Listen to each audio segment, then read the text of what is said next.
How's it going, everyone? Austin Honecker here. I just want to come on here for a while and give them a review for All Elite Wrestling's AEW Rampage from 2 nights ago, which was August 5th, 2022.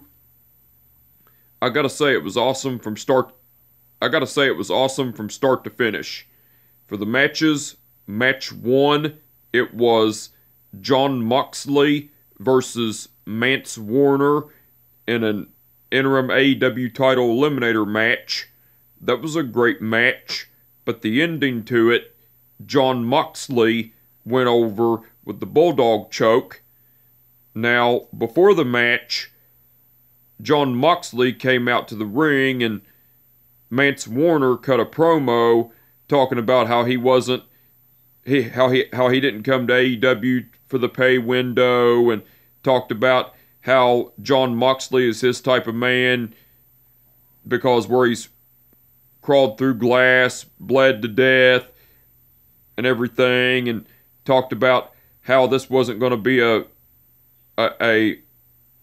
headlock or an armbar or a wrestling match. It was going to be a straight up fight and everything. And then as Mance Warner cut his promo, Mance Warner came out, and then Jon Moxley and Mance Warner brawled and beat the shit out of each other before the match started and everything.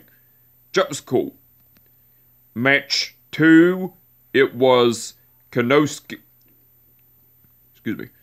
Match two, it was Konosuke Takeshita versus Ryan Nemeth. That was a squash match, but the ending to it, Konosuke Takeshita went over with the running knee strike. Now, after the match, as Konosuke Takeshita was celebrating his victory, Peter Avalon came into the ring and attacked Konosuke Takeshita from behind, and then Konosuke Takeshita ended up,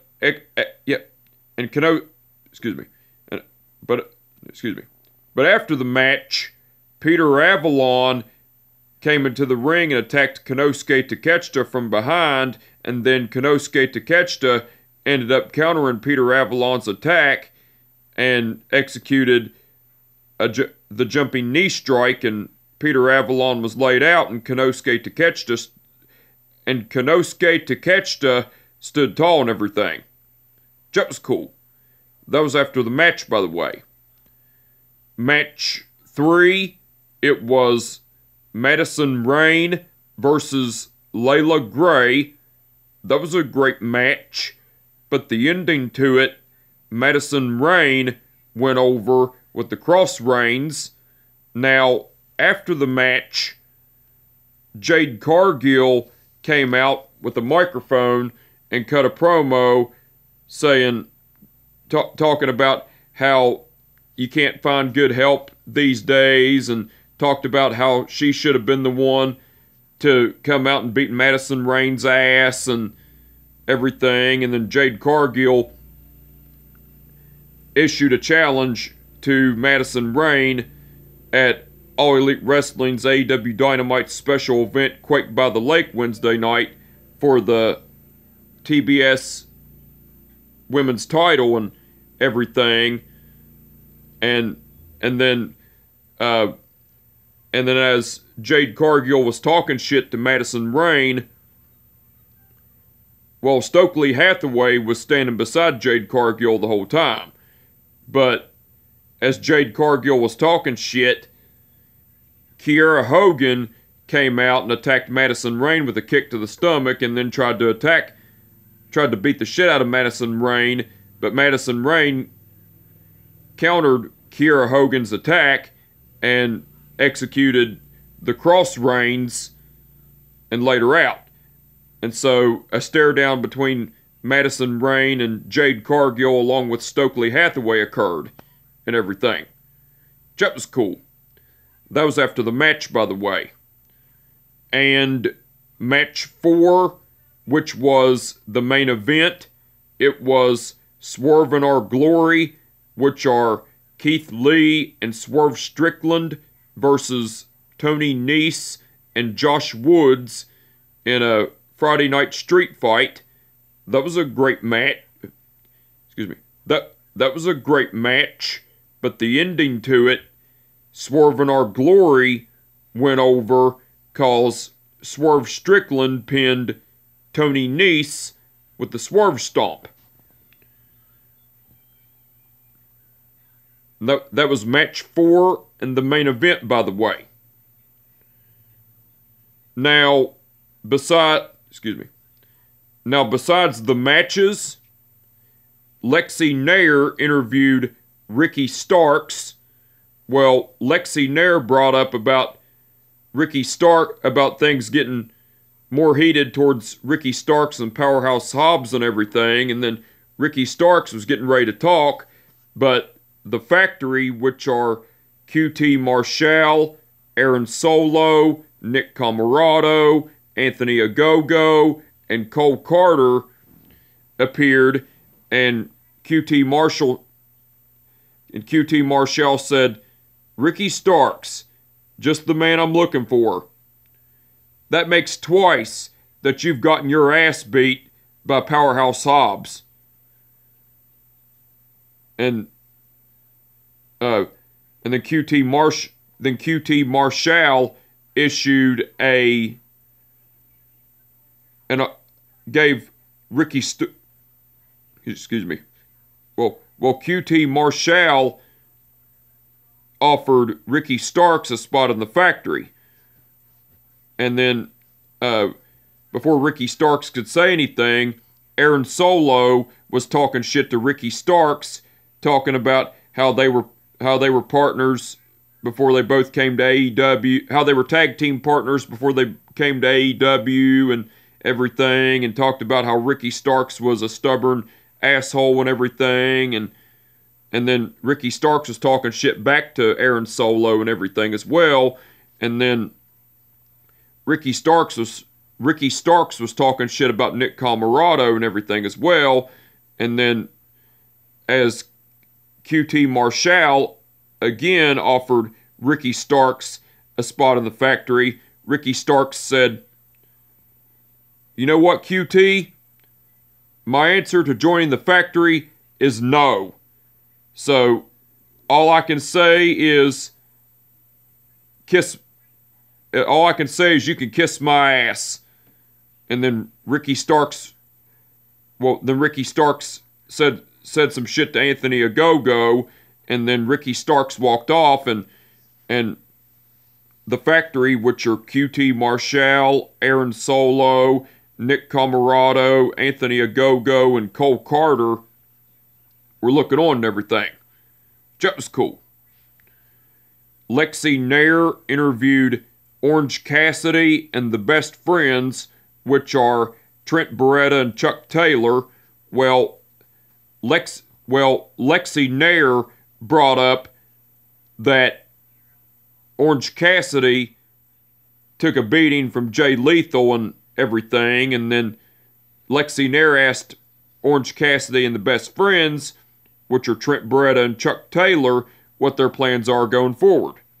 Chuck Taylor said, "Well, Lexi, Orange Cassidy here, my dude Orange Cassidy here, is not in the top 5 rankings in the singles division. And my best friend Trent Beretta and we're not in the top 5 ranked tag team division, so something's got to change."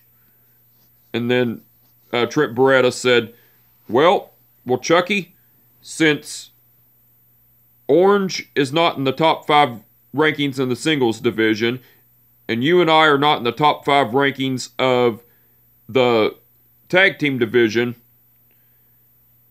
there's a new trios division coming along, so why don't we go for it? And then Chuck Taylor said, "Yeah, good idea, Trent. How about we do it like this? Put your hands in, and we say trios, and on 3 we all say trios." So Trent Beretta, Chuck Taylor, and Orange Cassidy put their hands in, and then Dan Housen came along and put his hand in, and he said, "Trios!" And then, and everything, and then uh, and everything as well. That was cool. AEW aired a AEW aired a video package of the build-up of the match between the Lucha Brothers, which are Rey Fenix and Penta Oscuro, versus Andrade El Idolo and Rush on All Elite Wrestling's AEW Dynamite special event Quake by the Lake. That was cool. And Mark Henry interviewed Swerve and Our Glory, which are Keith Lee and Swerve Strickland, and Tony Nese and Josh Woods, along with Mark Sterling. Well, Mark Henry was getting ready to ask Swerve and Our Glory a question. Mark Henry was getting ready to talk, but Mark Sterling said, "Mark, I'm going to cut you off for a second. Swerve, you're proud of yourself, aren't you? Because you beat up a lawyer. Big whoop. But I'm going to tell you tonight, you're not just going up against Tony Nese and myself. You were going up against the best technical wrestler and former Ring of Honor Pure Champion, Josh Woods, along with the two of us, and everything." And then Swerve Strickland said, "Mark, what I don't like you because you're very disrespectful. You interrupted mine and my man Keith Lee's AEW Tag Team title celebration.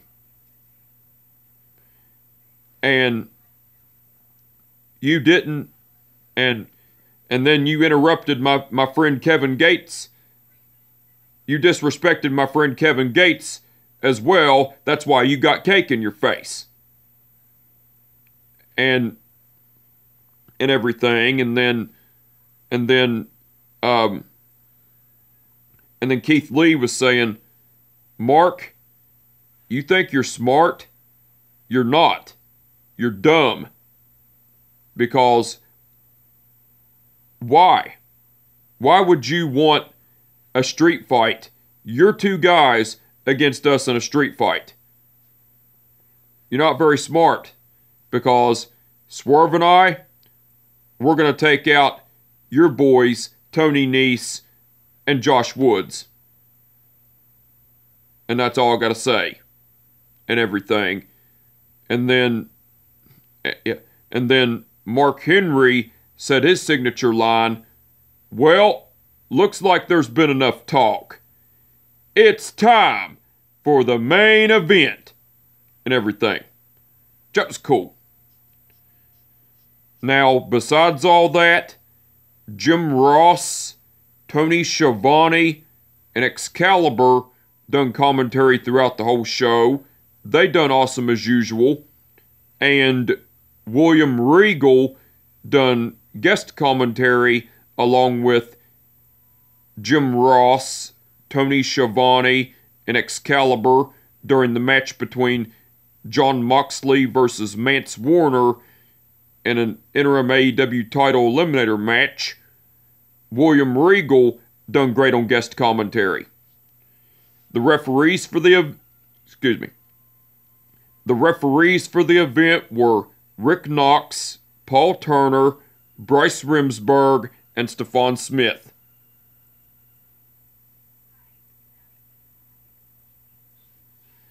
Okay. Paul Turner refereed the match between Jon Moxley versus Mance Warner in an interim AEW title eliminator match. Rick Knox refereed the match between Konosuke Takeshita versus Ryan Nemeth. Stephon Smith refereed the match between Madison Rayne versus Layla Gray. And Bryce Remsburg refereed the match between Swerve and Our Glory versus Tony Nese and Josh Woods in a Friday night street fight. all the referees done awesome as usual. And the match card that's been announced for All Elite Wrestling's AEW Dynamite special event, Quake by the Lake, so far, it's going to be Jon Moxley versus Chris Jericho for the interim AEW title, Jade Cargill versus Madison Rayne for the TBS Women's title, Darby Allin versus Brody King in a coffin match, and the Lucha Brothers, which are Rey Fenix and Penta Oscuro, versus Andrade El Idolo and Rush. So the match card for All Elite Wrestling's AEW Dynamite's Quake by the Lake that's been announced so far, looks like it's going to be awesome. I can't wait to see it. I'm looking forward to it. But anyway, I just wanted to come on here for a while and give them a review for All Elite Wrestling's AEW Rampage from 2 nights ago, which was August 5th, 2022. Like I said, it was awesome from start to finish. And with that being said, my name is Austin Honecker, and I will catch your ass down the road. Peace out.